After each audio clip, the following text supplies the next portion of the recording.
Bit of a tough topic this morning. I want to speak about the complexities of rape. I was watching the Mac G podcast and chill with DJ Fresh, as recommended by a good friend of mine, Janine. Um, and I had a lot of thoughts while watching. You know,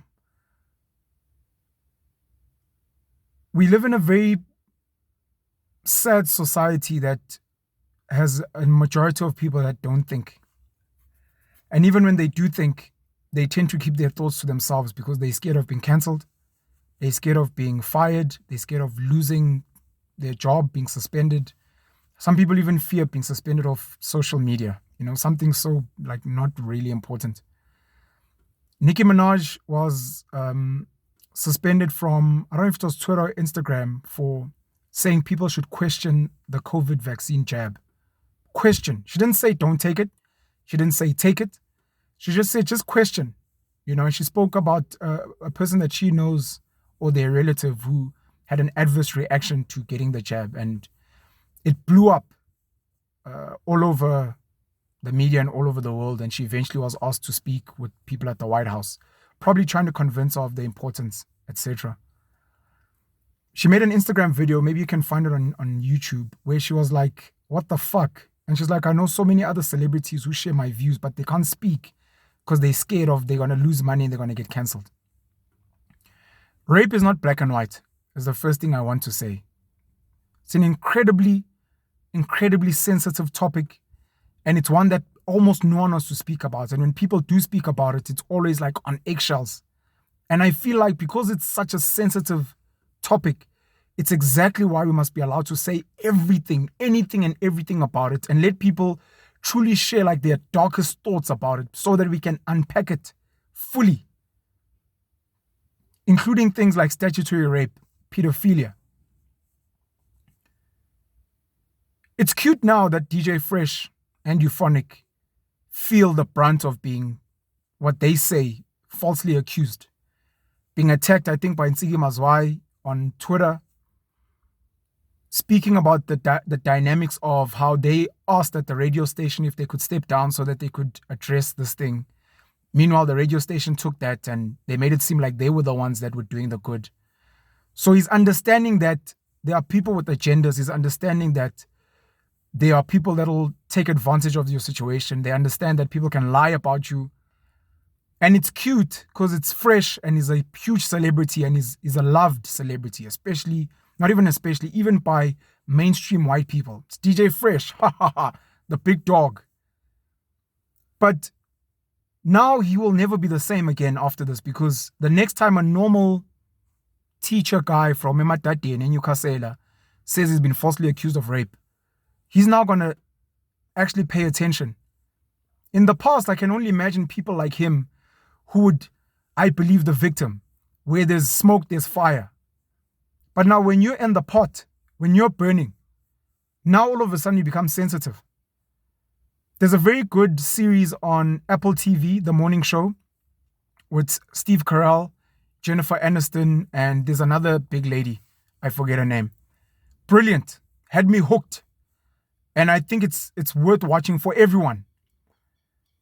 Similar to a movie called Bombshell with, I think, Charlize Theron, I think Margot Robbie, and another blonde lady.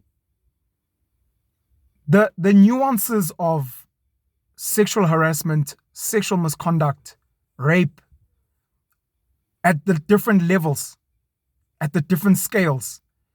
If I say a girl looks pretty at work, am I harassing her, or does she get to decide? If I'm a good-looking guy she likes, she wants me to compliment her and flirt with her.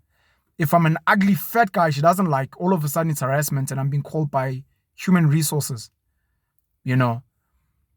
There's something called stealthing, where a guy, consensual sex with a girl with a condom, and he removes the condom without letting her know. It's rape. It's stealthing.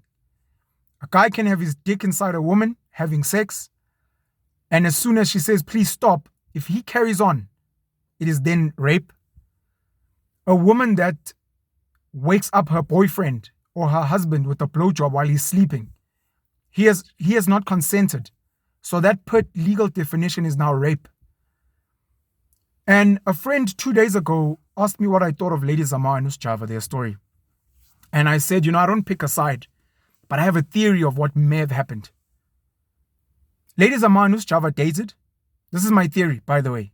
It's not any factual whatever. This is my theory. Lady Zamar and Sjava dated. Sjava told Lady Zamar, I've got umama ekaya. I've got a lady back home in the rurals. Lady Zamar didn't take it seriously. He's got some girlfriend in the villages. Then Sjava went and publicized his wife in the rurals, and Lady Zamar got hurt. Incredibly so. This motherfucker is actually publicizing this woman and not me, And they carried on dating and seeing each other, but this resentment was growing inside her. He's still not publicizing her. Could be that one evening they were tipsy, they were high, they were chilling, they were having some argument. Sjava's trying to be romantic, kiss her. She's like, hey, stop, I don't want. He's like, oh, baby, who's a pillar? And she's like, no, stop, I don't want. Gets on top of her. She's like, Sjava, ngifuni. And he puts his dick inside her and they end up having sex. Whether she enjoys it or not is not actually important per definition. In that scenario, it is technically rape because she said no and he carried on. Technically, by definition, I said no. You heard me say no. He carried on. The fact that I enjoyed it or I was wet is not important. He raped me. Whether she was traumatized by what happened and she waited, or she just carried on with life and when it suited her, she waited to then raise the story of being raped. And Sjava said it never happened. She says, I was raped. And when you start listening to all these things on social media, we need more women to speak up. You need to consent. If a man puts it in without your consent, even if it's your boyfriend or your husband, it's rape. And she may have been like, this is an opportunity for me to stand up and speak for other women. Unfortunately, there was no forceful penetration. There was no violence. It's going to be your word against his. There probably is no rape kit either. She'd probably lose the case. I think she ended up dropping the charges. It may be that a person like Sjava, who once he wins a case like that, sues her for defamation and wins. She ends up paying him 500,000 to R1 million for loss of income, reputational damage, because she accused him of rape. He was found not guilty and he feels that she defamed him. It's messy. It's so messy. And those of us who understand the nuances are not allowed to speak. And this extends again, like I said, to harassment and sexual misconduct, where I'm a boss of a company and I know the people in my company are sleeping with each other. And now I'm not allowed to sleep with one of my juniors because it's inappropriate. And that's the story in the morning show. When is it right and when is it wrong to sleep with people at work? If it's never right, does that mean we now oppress people we're attracted to just because we work in the same space? If I sleep with a woman at work and I help her get a promotion, does that automatically mean she slept with me with a promotion, or is it just a coincidence? In the same breath, women do the same. Women go and they want to get fucked by men at work. Sometimes they love being fucked by power. Oh my gosh, I slept with the boss of... And they enjoy it. And then the woke feminists will be like, no, you inherited this. It's a male domination, toxic masculinity thing. Some women go and blame mothers. Our mothers are enablers because they let our brothers come in with different girls into the house. When men do crazy things, our mothers are like, we are my daughter. And it's like, no, so they're part of the problem. But it's so nuanced. And a lot of rape situations never go to court because the process is so difficult. Number two, those of you who have been to courts, you'll understand that you sit there facing your rapist the whole day waiting to be called. Might get postponed. The magistrate might be an asshole. Some of these magistrates you deal with are very verbally abusive.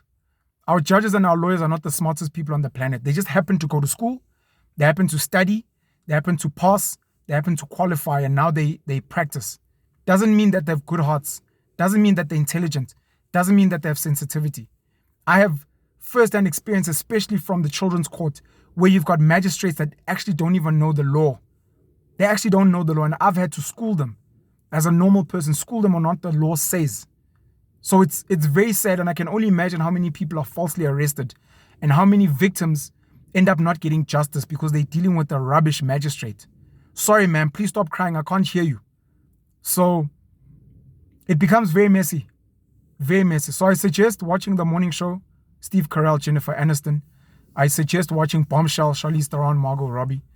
And I think we need to have some of these conversations. They're not easy conversations, but they're very, very necessary conversations. And porn is destroying people's minds on both sides, men and women, because people emulate what they see on TV. People watch Brooke Logan on The Bold and the Beautiful and they want to be like her. And all of a sudden, hoish Xhosa women are like, Brooke is an honorary Xhosa lady. Because you guys buy into like a whole lot of bullshit dynamics. Then comes this thing of a woman, or I really love this guy, I want him to be my husband, so I'm not going to let him fuck me in the ass. I don't want him to come on my face, but I crave that feeling. So she'll go and get fucked by another guy so she can get cum on her face or swallow his cum, whatever the fuck. And it's twisted and it's segmented. And even when a woman at work feels violated, she may want to change work policies, but she might be the only one feeling violated. All the other women might be like, we like it when the guys spank our asses when we walk past. We like it when they flirt with us. You're just a woke feminist lady. You're the one with the problem. And now that sad lady who's trying to do the right thing is being isolated. She's not invited to parties. She's not being given promotions. And it's sensitive. And the problem is that radical feminism has now given birth to the Red Pill Nation and these men who bash women on social media every day. You know, she's been fucked by so many men and now she's a cum repository. She's a sperm collector and now she wants to value herself. And then there's people in the middle who are grey. They pick certain situations on this side. Hey, I agree with the feminists on these points. Hey, I agree with the Red Pill Nation on these points. But these guys are mostly quiet.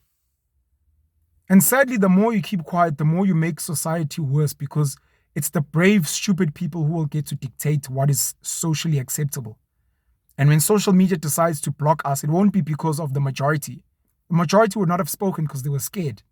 It'll be because of a strong, brave, stupid group that has now come up with things like cancel culture. Without getting to the details, without worrying about evidence. Ubuji, gay celebrity guy, has been accused of assaulting Uboiti.